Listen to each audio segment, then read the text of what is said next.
ये कार्यक्रम 25 तारीख से ध्यान शिविर चल रहा था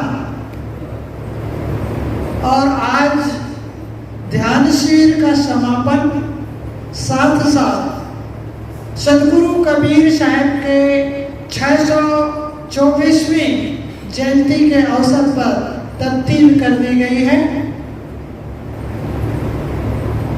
सदगुरु कबीर साहब के विषय में प्रायः लोग ये जानना चाहते हैं कि सदगुरु कबीर साहब कौन थे, कौन जाति में पैदा हुए, कहाँ पर पैदा हुए, उनके विचार क्या हैं, सामाजिक, धार्मिक, राजनीतिक, ये उनके विचार क्या है, और उन्होंने स्कूल मिलाकर के हम ये कहें कि समाज दिया क्या। कबीर साहब एक ऐसे समय में आए जब परम पूज्य सदगुरु अभिलाष साहब ने लिखा है, जब धर्म जाति को लेकर मानव जलता था, मैं बड़ा नीच तू कहकर यह आर्य कार्य करता था। ऐसे संक्रमण समय में सम्राट संत एक आए, मानव को मानवता खावे, निर्मल पाठ पढ़ाए।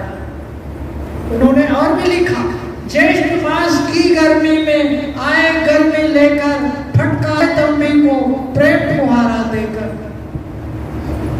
उस समय भारत की अंतरात्मा ऐसे महापुरुष की बाट जो रही थी, जो सारे संकुचितताओं को, भेदभाव को, राग द्वेष को धाराशाही करके एक ऐसे प्रशस्त मार्ग दे जो सबके लिए समान हो।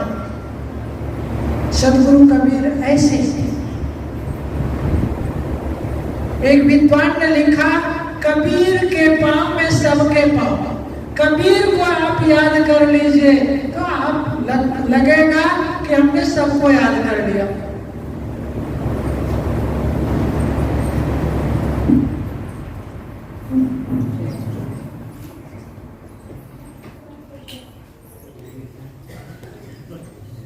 हेलो। कबीर को कुछ लोग संत के रूप में देखते हैं, कुछ विद्वान के रूप में देखते हैं, कुछ लोग योगी के रूप में देखते हैं, कुछ लोग समाज सुधारक के रूप में देखते हैं। इस प्रकार उनका बहुत बड़ा आयाम है।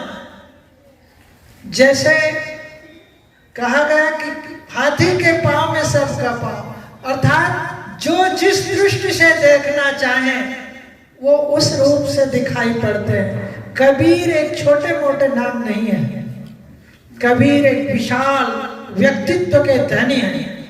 कबीर साहब जाति के विषय में, धर्म के विषय में, संप्रदाय के विषय में बहुत कुछ कहा है। उन्होंने कहा है कि यहाँ जो भी पैदा होते हैं मनुष्य मात्र, वो मनुष्य है। मनुष्य के बीच भेदभाव, दीवार पैदा करना, ये नासमझी है। कबीर साहब कहते हैं कि कोई अपने आप को हिंदू मानता है, कोई मुसलमान मानता है, कोई जैन तो कोई पारसी। उन्होंने कहा है, एक है त्वचा हाड़ मलमूत्रा, एक रुधिर एक गुदा, एक बुद्ध से सृष्टि रची है, को ब्राह्मण को शूद्र। यहाँ कौन ब्राह्मण है और कौन शूद्र है?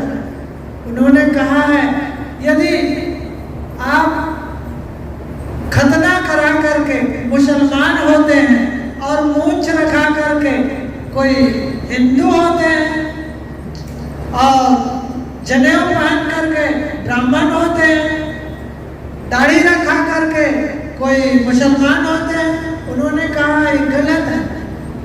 जब बच्चा पैदा होता है तो सबके पैदाइश एक होती है, एक है त्वचा हाड़ मलमूत्रा, एक रुधिर एक गुदा, एक बुद्ध से सृष्टि रची है, को ब्राह्मण को शूद्र। कौन ब्राह्मण है और कौन शूद्र है?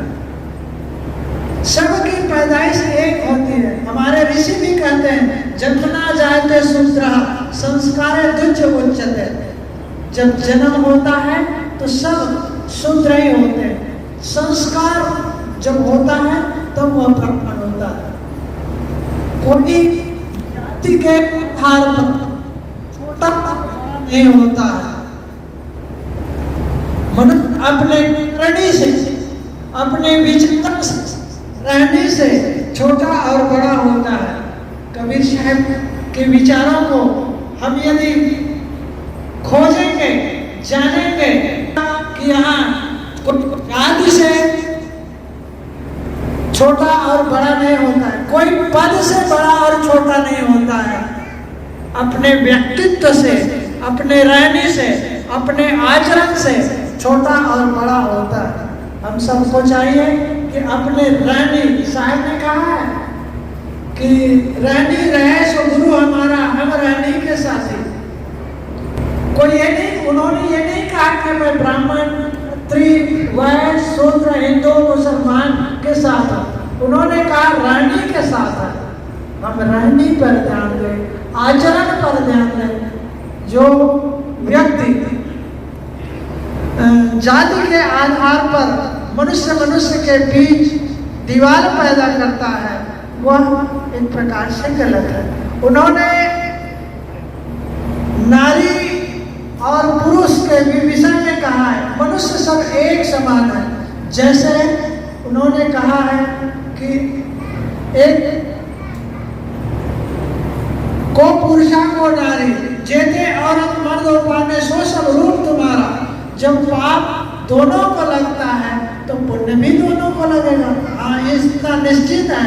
मर्यादा की दृष्टि से, जैसे अभी आप लोग पुरुष अलग बैठे हैं और देवियां अलग बैठी हैं, ये एक मर्यादा है। लेकिन कर्म की दृष्टि से, पाप पुण्य की दृष्टि से दोनों बराबर है। मर्यादा चाहिए। उन्होंने तो यह कहा कि त्याग और वैराग्य की दृष्टि से उन्होंने कहा है कि जैसे जहां जराई सुंदरी तू जल जाऊं कभी, उड़ के भस्म जो लाए हैं सूना हो सके। तो इस प्रकार उन्होंने अपना अक्खड़पन की दृष्टि से कहा। कबीर अक्खड़ थे, फक्कड़ थे और घुमक्कड़ भी थे। उन्होंने तो अक्खड़ किसी बात के लिए उन्होंने अड़ जाते थे और फक्कड़ थे, कोई उनके पास संग्रह नहीं था, और घुमक्कड़ थे, वो घूमते भी थे। उन्होंने कहा है कि गांव-गांव की खोर, देश विदेश से हम फिरा गांव-गांव की खोर, तो घूमते भी थे। कबीर साहब एक जगह रहने वाले नहीं थे।